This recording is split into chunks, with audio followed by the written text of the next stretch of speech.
The House of Mystery presents Inside Writing, the radio show where authors discuss their writing process in all genres. Welcome back into the House of Mystery. I'm Al Warren. Mr. Joe Goldberg is in. I'm in. His mechanical, his work, his physical labor. I'm in because I came in from the outside because it is yard work time now. I know you do a lot of that, and I am getting too old for this. So I'm glad to be in. Hopefully I'll be retired from that by the time I'm your age. I'm so worn out, I can't even think of a good snappy comeback. No snapbacks. There's no snapping me. I know why you're really tired. You're staying up all night watching the coronation of the new king in England, right? I didn't get up at 5, but I will admit that I did wake up whenever I did watch the coronation. I went, wow, this is a coronation. That's one hell of a robe thing. Yeah, he's got a longer train than most ladies at a wedding. A longer train than the Amtrak. Yeah. Well, good to be king, man. Good to be king. Yeah, good to be king. Kind of like you. You're the king of podcasting. Oh, please. Oh, please. No, I wouldn't want to be. Let someone else do it. I just do it and walk away. Who cares? We care. Yeah. Well, now, speaking of, faces for radio, we've got a face for a radio writer. That's you. That's what he told me. No, I mean, it just fits. Well, you're the pretty one, right, Joe? You're the pretty one. So you're the one we can use for our images, not me. Knock yourself out. I'm here for you. And our guest, we've got Mr. Peter Colt. So thanks for being here, Peter. Thank you so much. It's great to be here. So, you've got a face for radio. Well, that's what my mother always told me. That's right. Wise woman. She spent a little time acting, so I trust her judgment. Well, I've got the whole body for radio. So now let's talk about who you are. So now you are an author, and you've got some books going on here. But before that, it looks like you were in the military for quite a while, and you've done some deployments. And now you're a police officer. So, what is driving you to do writing of books rather than military police work? Well, I enlisted in the Army Reserves in 1991 and had 3 deployments: Kosovo in 2000, Iraq in 2003, 2007. I was sworn in as a Providence police officer in Providence, Rhode Island. And then I deployed again in 2008, but to Iraq. The 2003 and 2008 were Iraq. And the mission sets for somebody in my line of work as an Army Civil Affairs officer just weren't there. So I went from, daily mission sets in my first 2 deployments to we would get outside of the wire about, twice a week if we were lucky. We had a lot of staff meetings, which if you've never been in the Army or in an Army staff meeting, it's not a fun experience. And my wife had introduced me to this new thing called Facebook, and I was connecting with all of these people from my childhood home of Nantucket Island. And I was reading this great book called Secret Commandos by John R. Plaster. And I started writing a novel, and it took me about 10 years to finish because of fits and starts and life things happening. But it was just one of those things. I retired from the Army in 2015, which helped. And so I ended up with this manuscript that I needed to do something with, and I was able to get it published. There's usually a little bit of courage that comes with actually sending that manuscript out, because you're not like a professional writer who's been writing for a paper for years or a magazine or something like that. So to take this manuscript, which took you 10 years or so of your life, and send it to people to judge is pretty brave. So was there a particular drive that pushed you to do that?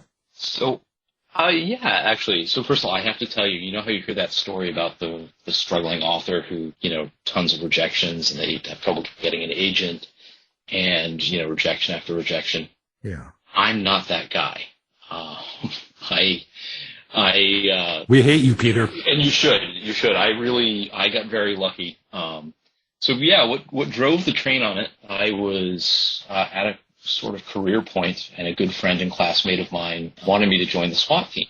And I had to go get a physical, and I had this EKG that came back with a, slight anomaly that turned out to be nothing, but for those of you who are like over 25, which I certainly am, you start getting EKGs as you get older. And I realized that I had done some cool guy stuff, and the SWAT team certainly would have been an honor, but it was not something I was passionate about. But I really wanted to finish a novel. So I did. And I have a good friend who writes Sunday comics and graphic novels. He's published, a guy named Norm Feudy. And I said to him, I know you have an agent. I know you're published. I know your agent probably doesn't handle my genre, but does she know anybody? And he emailed me back and he said, send me the first 100 pages. And his agent's best friend took me on as a client, and she was able to get me a book deal fairly quickly. And I'm not sure how it all came together. It seems improbable, but I went from being, a literary nobody, I'm assuming we don't count police reports, to having a book deal. And it was, fantastic. Did you sleep with someone or something to get it? Or? Well, first of all, if you've ever seen me, you know that would probably not help my cause at all. I'd probably still be contemplating the SWAT team. No. It's always heavily armed, though. My agent is Cynthia Manson. She's been in the industry for a while. She knows what she's doing, and she had the contacts. And so I see when a lot of people say, I would never use an agent. I'll self-publish, Amazon publish, which are great things to do. But when you have an agent, you have access that you don't get when you're just, putting your manuscript on Amazon. For me, it paid off. So if she ever needs a kidney transplant and my kidneys work, she's got one. Well, this is the plan. She planned that all along. That's right. So it was fascinating. I was going to write this sort of one-off, very moody novel about a Vietnam vet with post-traumatic stress disorder.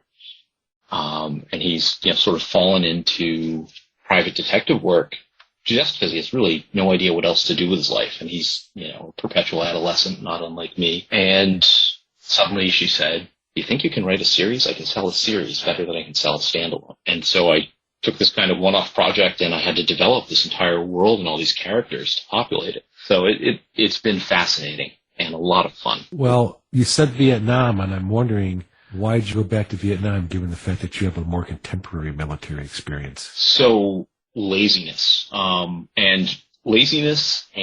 I also, I knew it was a private detective story, and I have to imagine that being a private detective in the age of Google Maps and instant, Court Connect records, where you can look up anybody's record and things like that, really wouldn't be that exciting. And I wanted an old-fashioned gumshoe who had to tail people and, do research and stake things out. So that was part of it. It was also in part a love letter to my hometown at a very specific time before real estate development really boomed. And if you're not familiar with Nantucket Island, it is a very expensive real estate market. And sort of the turning point for this in my mind was the late 1980s. In the early 1980s, and even in the mid to late 1980s, there's still a lot of middle-class people who lived there. So I really was writing this love letter to this time and place.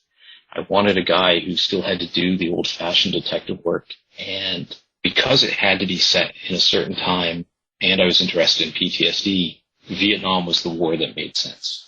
I once knew a man from Nantucket. Yeah, don't do it. I was waiting for that.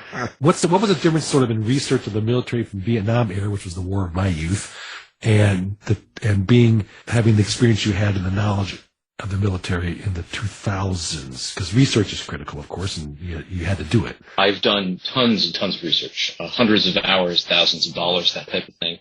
I was very lucky. That book I mentioned by John R. Plaster is a very informative book about, there's a very small secret segment of the Army known as MACV-SOG.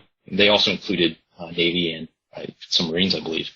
But they were special operations soldiers, Green Berets, who conducted these surveillance missions on the Ho Chi Minh Trail, and they would get into these incredible gunfights where they're vastly outnumbered. It was exceedingly dangerous and very secretive. And until the 1990s, it really wasn't talked about. It was still classified. So that was part of the research. In terms of, the differences between Iraq in the early 2000s and Kosovo and Vietnam, I was in my job skill, I was special forces adjacent, but I was not one of the operators, and I would never claim to be. But it was interesting to see how that type of mindset, the type of man who became a Green Beret during my time frame, and then they were essentially this very much the same type of person. It was this sort of iconic mold, and that was fascinating to see that, the guys who I knew who did it compared to these historical figures. The only difference was when they were born. They were very similar in outlook and approach to life. And then, there's all sorts of technical and historical things in terms of equipment and policy. But I did a lot of research. I was lucky enough to know a couple guys who were Green Berets in Vietnam growing up. So hearing their stories was certainly informative. And then knowing, a couple of the generations that followed on from that were taught by these guys. And like I said, seeing how really very similar personalities and outlook and approach. Well, you mentioned building out your characters in a new world when you made your series. So is Andy Roark based on the characteristics of those military people that you knew or researched, or for your friends, to build that base going into your stories? Yes, in some ways. I think I pointed out earlier I'm lazy, so I've stolen a little bit from my personal life. Andy's family, are from the Northeast, South Boston, specifically Southie, if you were local. My family, I was born in Boston. My family spent time there. We were not from Southie, though I think my mom lived there for a little bit. Andy's mother is German. She's a war bride. My mother was not a war bride. She was too young. She's actually Andy's age.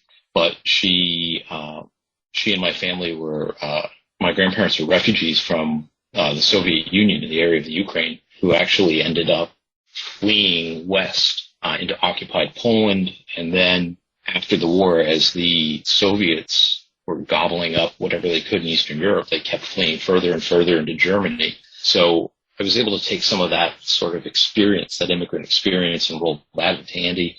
Some of the friends that I've made along the way, certainly aspects of his personality. Andy smokes my grandfather's brand of cigarette. To get down into the weeds, it's unfiltered Lucky Strikes. And in terms of his personality, very much so. He has that sort of stubborn inability to quit, which I think is one of the hallmarks of a lot of the people that I knew who were in the service. So when you built out, this is a question that I ask a lot because I always was struggling with it. Did you start with your character, or did you start with the story when you were starting to build this out? That is a great question. I started with a scene. I had a scene in my mind, which is toward the end of the first book, in which as of at that point in time, unnamed detective whose background I only knew he was going to be a former SOG, MACV SOG. He's running down a paddy dike on a cranberry bog on Nantucket in the fog, and it's very reminiscent of things he did in Vietnam, and he's in a very dangerous situation because somebody is about to kill him, and he picks up on one little thing in the environment, a flock of birds that he hears, and it completely alters the scene as it was, as the villain is playing it out, and it's based on his experience. So I had that scene, and then the next big character driver in that universe I was building out was, again, Nantucket circa 1982, this sort of time and place that was a little more innocent, I think, than it is now.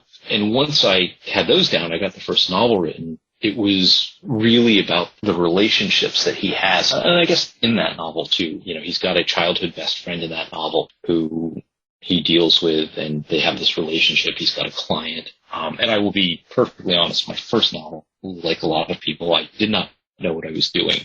And there were things that I would probably do a little bit differently. And then in the follow-on novels, he had to have friends who were contemporary, who would be appropriate for him, and they couldn't be cliched. The gruff police captain who chews on a cigar and screams and yells and threatens to take his license. It's a very tropey genre, and I was trying to play on it, but avoid as much as I could. Building in friends who are former Green Berets, former Vietnam veterans, some are current Green Berets. Like a lot of veterans, he has friends who he hasn't seen in 10 or 15 years, but in his mind, they're still as close as they were, circa 1968, 1967. When you're writing the scenes of violence, how is it you do that? Are you conscious? Are you trying to be aware of modern day sensitivity, or do you think about it, or you just go ahead? So that was actually one of the questions I was thinking about today, especially in light of, the last several days, the unfortunate events. I feel that it is sort of my responsibility as a writer to,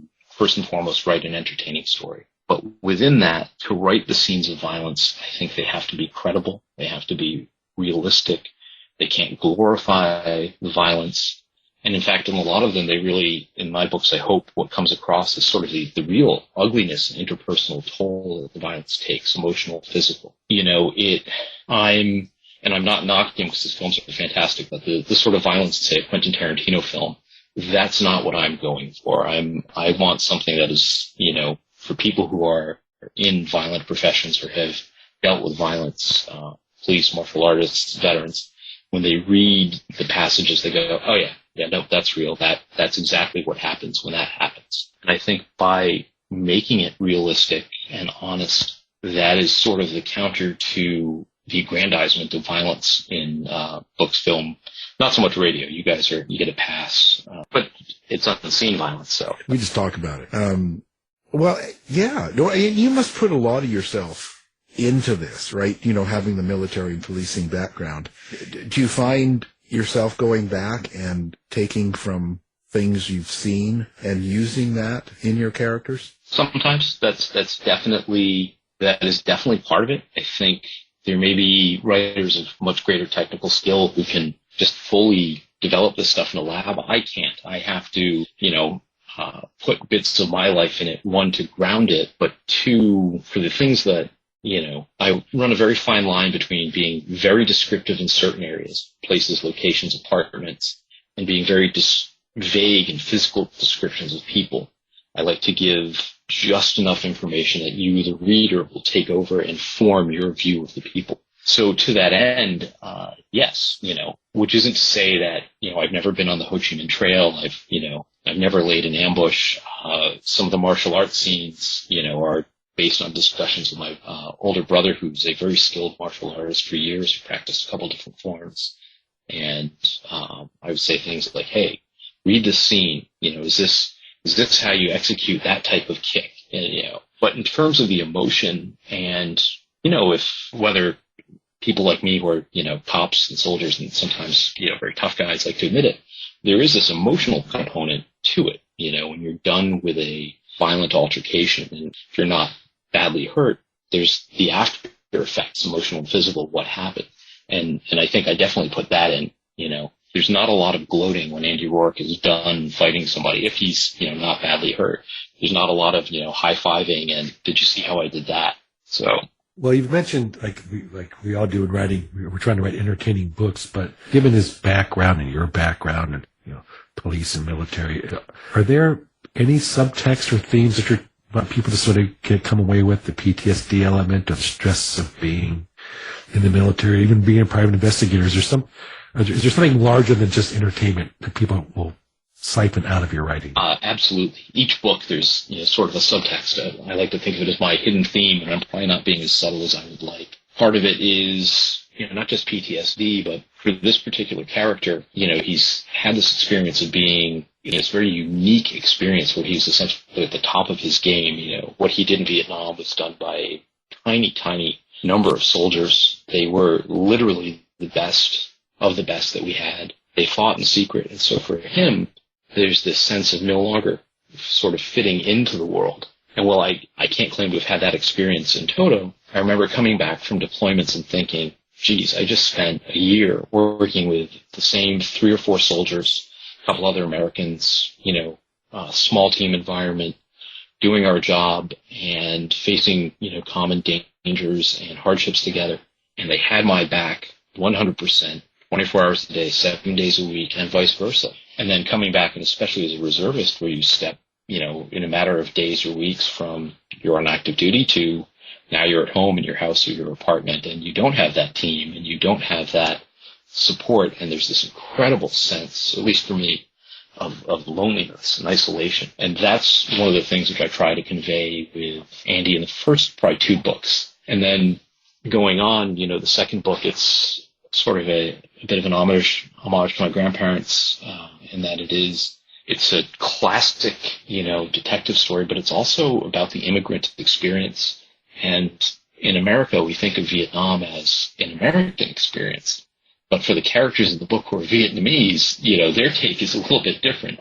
It's their country that was at war. It's their country that was lost if you were, in the South. And then in the third book, there's this sense of that need to pay back a debt that one soldier owes another, and being blinded by that need, and becoming single-minded and focused on the danger of being, sucked into that sort of Nietzschean, this guy's gazing into the abyss, or he's fighting the dragons, and he is becoming those things. So, yeah. It seems like you've invested a lot of your own emotion and heart into this series so far. I wonder what kind of accomplishment you feel each time you get a book done. So, first of all, there's a tremendous amount of relief.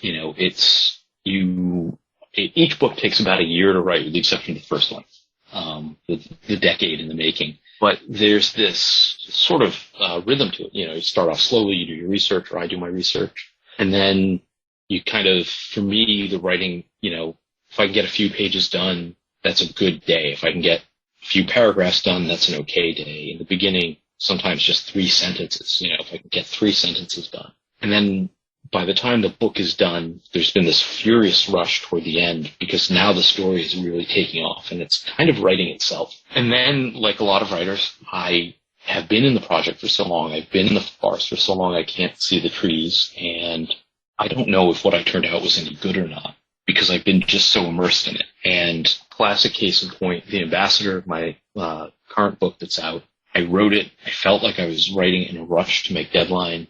I was very worried about coming in under the word count, and I submitted it to my good friend who reads them, gives them the first read and the first edit. And I said, I don't know if I broke the series with this one. I don't know. And she wrote back and she said, no, you didn't. And then I heard back from the publisher, who said, my editor over at Severn House, who said, we really liked it, but, and that but is always the scary, scary moment. And I said, what was wrong with it? Did I break the series? She said, no, we wanted 80,000 words and you gave us 120, and we're going to have to pare some of this down. So for those of you who don't magically in your heads do word count, 80,000 words is about 200 pages, give or take. So I was way over my word count. And she said, we can pare this down to, we'd really like to get down under like 100,000, 90,000 would be better. And so I got it done.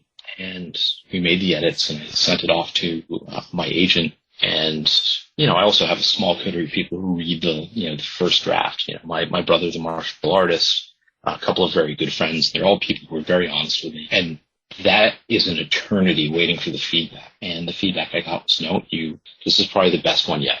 So that part of it is tough, because there's a lot of different things that happen mostly. There's the getting the project done part of it. There's the technical challenges of editing. And then there's the potential for validation or criticism. What was fascinating is this is the first book of mine that Kirkus Review actually said good things about. Most of the time, if you're not familiar with Kirkus, or if you are, they're great. They're a name in the industry, but up until then, I had gotten things like, that were the equivalent of Colt as an author breathes, Colt as an author manages to hold a pen. Like, they weren't great reviews, which sort of is standard. And this one, they were glowing. I was, blown away, because this was the one where I really thought, this is it. I'm never going to be able to write in this town again, type of thing. Well, is that because you've changed as a writer as you've gone along? I think it's more about honing your skill. The feedback I've been getting is that I'm much better at writing dialogue now that the dialogue reinforces the story and characters. I think I'm probably, a little more comfortable. I also, in what I write, and knowing how to steer around things that might be pitfalls, or, I don't have the luxury necessarily of being able to write things that are inflammatory or would be considered insulting, or, would offend people, but I still have to convey the story honestly. So that learning the technical challenge of portraying somebody, say, as a racist without having them drop a ton of racial slurs, if any. And so you learn those skills, which there's a little bit of growth there, which is fantastic, sort of technical skills. I do think I've also tried to stay away from the tropes. The nice thing about my genre is that it is a very specific genre, very clear left and right limits, and that's both comforting and constraining. And so finding ways to work within that are sort of new, or at least different enough to entertain the reader. And then just, if you do anything long, writing 4 novels, you're going to develop technical skills, that are going to hopefully increase between novel 1 and novel 4. And I feel definitely that that's happened. How do you tackle your bad characters, your evil characters, and where do you draw from for that? Or is that really who you are, is the evil characters in the book? I would tell you that, like anybody who creates characters, who creates this world, you're spot on. The bad guys, they are as much a part of me as Andy. They're my creation. It's sort of like children. And yes, I do populate them with some of the same, failings that I have. In terms of bad guys, I want their motivation to be honest. I think and I love the James Bond movies, but if you go back to, say, Goldfinger, what is Goldfinger's motivation? What made Goldfinger, what made him this bad guy who wants to corner the market on gold by irradiating all the gold at Fort Knox? What makes Ernst Stavro Blofeld such a villain? So with my guys, rather than obviously being supervillains, because why would a PI run into that? I want people who have the same motivations that any of us would have, sex, greed. The only difference between them and you or me is that those checks and balances that we were raised with or society has placed on us, they just don't feel them as strongly. So when somebody cuts you off in traffic, your response isn't to, pull out a gun and start shooting at them, hopefully. Whereas the villain, they don't have that same, sort of check or balance or hold that restrains them. And so there's an element of fun in that too. Do you feel a need to explain that? In the sense of when you're writing a villain and a character that's doing something that's illegal or bad, for instance, do you feel like you have to kind of acknowledge why that character's doing that? It depends on the character. If it's a major character, yes. If it's somebody who's, ancillary to the story or one of the stepping stones along the story, I don't feel the need to explain their background, but I feel an intense need to make them realistic, to make them, credible. And I think actually some of that comes from, being a cop and working. And I was in patrol on midnights for about 10 years, pretty tough neighborhood. And then, now I work at the courthouse where I deal with juvenile criminal offenders. One of the things which struck me about a lot of the people I dealt with who were criminals was one, some of them, they were just going to hate you because you're a cop and they're not. They're angry for a lot of reasons, usually having to do with societal factors and upbringing. And, the other thing which struck me was the amount of people who you could have this sort of professional relationship with, the coyote and the sheepdog in the old Looney Tunes cartoons.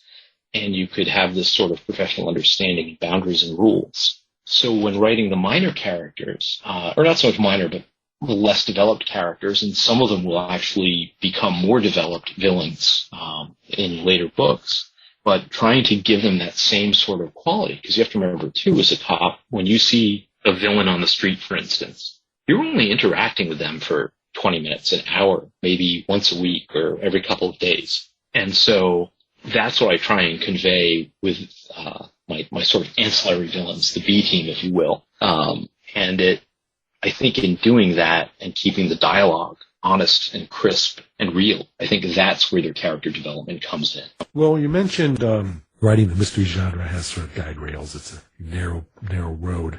Is there a Kill a Mockingbird inside Peter? Is there the great American novel just to get out of the genre, to try something different? Yeah, that urge?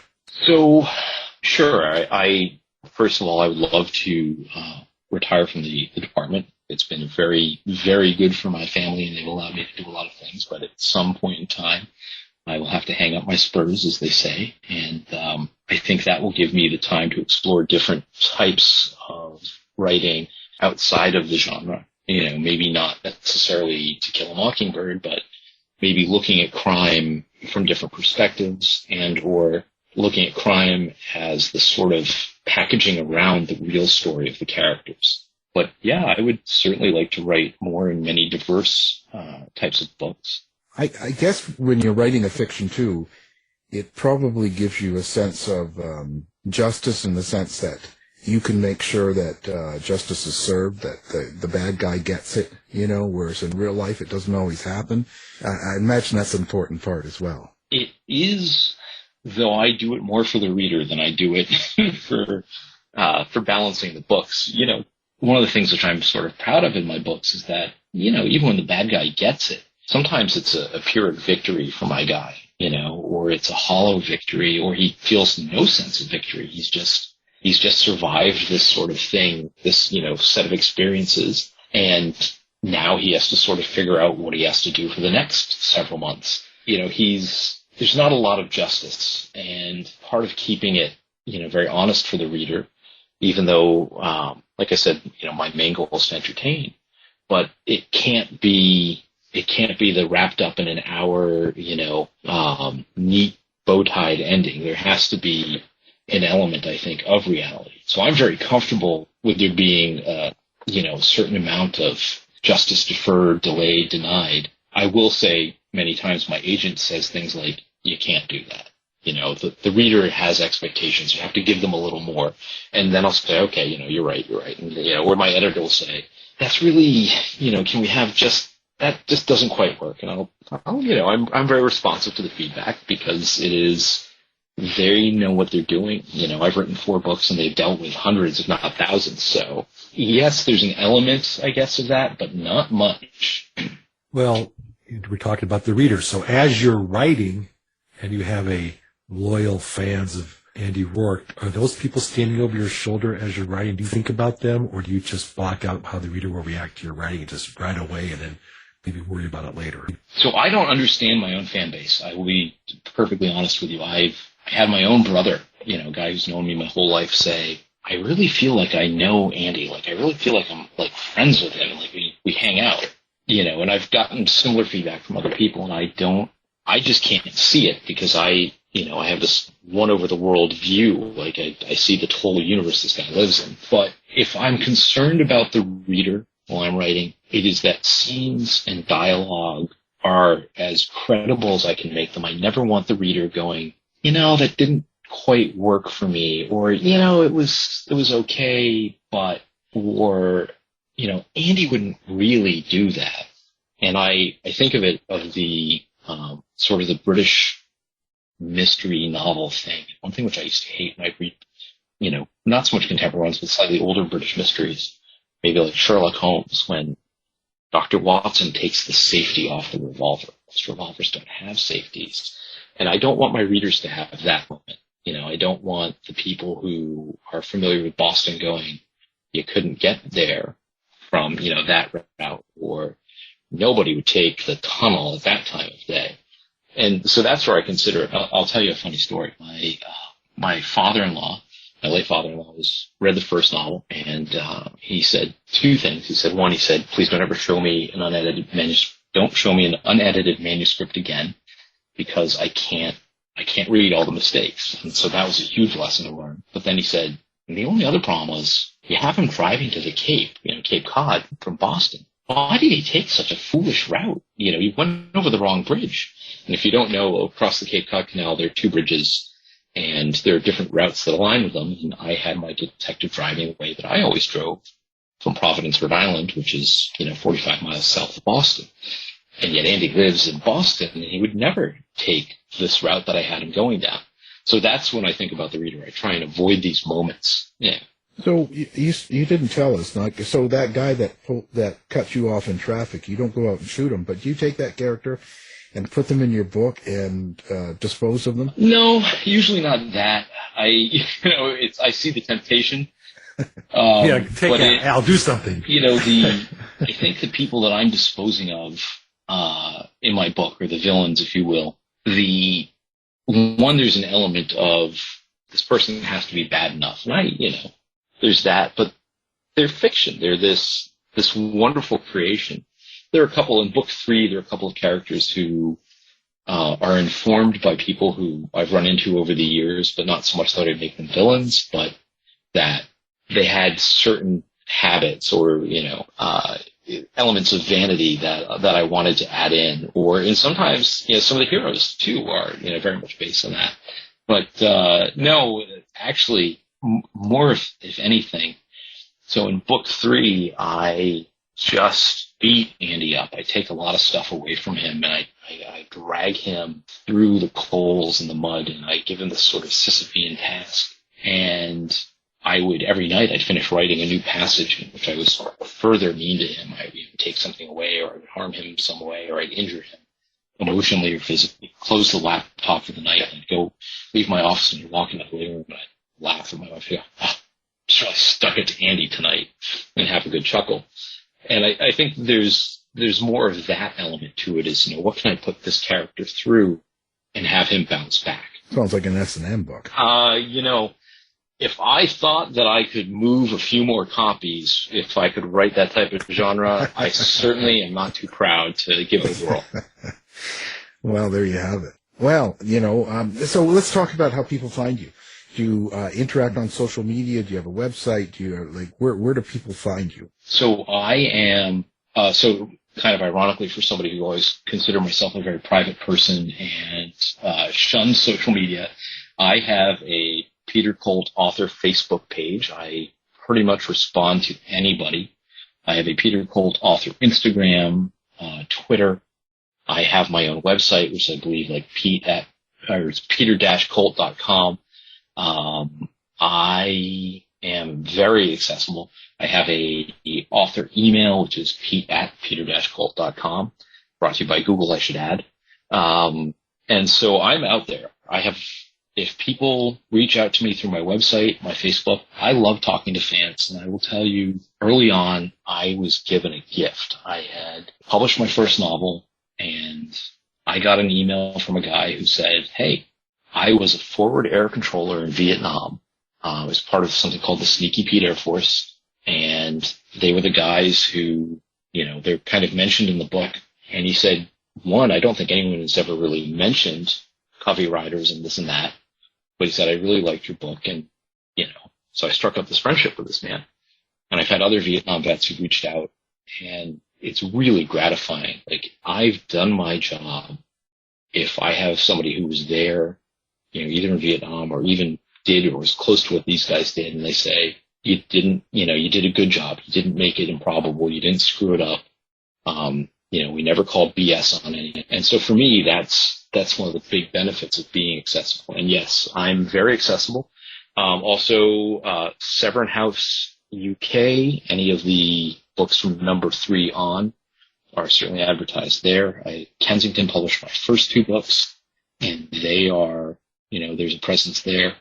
But I am definitely out there, and I'm easily accessible. Well, we'll make sure everything's up on our website so people can find you with one click without doing any searching on Google, So now, reviews. Do you follow your reviews? Or you really take them seriously, or are you the type of writer that ignores them? It depends on where the review comes from, to be frank. I've had one New York Times review, which that was probably, if you're from my part of the country, it's like going from playing in Pawtucket and going to Fenway and playing. I'm not sure what the West Coast equivalent would be, but so that was fantastic. Getting a good Kirkus review was very nice. Publishers Weekly, great. What's weird is the Amazon reviews. And I read them, and I take them to heart if I can.